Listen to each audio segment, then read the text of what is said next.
আমি ওমরের নামে আল্লাহর কাছে নালিশ করব। কি নালিশ করবে? যে ওমরের আমলে আমি না খেয়ে আছি, আমার সন্তান না খেয়ে আছে। কথা বুঝতে পারছেন?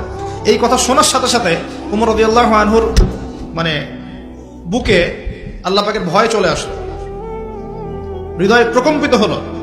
প্রকম্পিত হওয়ার পর তিনি নিজে চলে গেলেন মদিনায়, যেটাকে বলি আমরা বাইতুল মাল, মানে রাষ্ট্রীয় সম্পদ যেখানে থাকতো ওটাকে বাইতুল মাল বলা হতো।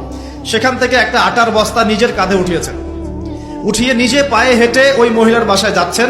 তার পাশে থাকা একজন সাহাবী, তিনি বলছেন, তার নাম আসলাম রাদিয়াল্লাহু আনহু, তিনি বলছেন যে ইয়া আমিরুল মুমিনিন, হে আমিরুল মুমিনিন, আমাকে দিন, আনা আহমিলুক, আমি এটাকে বহন করে নিয়ে যাই। আপনি চলেন, সাথে সমস্যা নেই, আমি বহন করে নিয়ে যাই অ্যাটলিস্ট।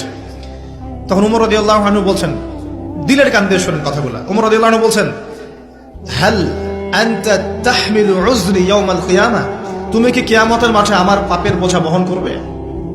সুবহানাল্লাহ, চিন্তা করে দেখেন। নিজের হাতে গেলেন, রান্না করে খাওয়ালেন, তারপরে বললেন আগামীকাল তুমি আমিরুল মুমিনিনের দরবারে এসো, সেখানে আমাকে পাবে।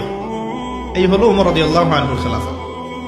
একদিন তিনি তার যে উট, এটাকে পরিষ্কার করছেন।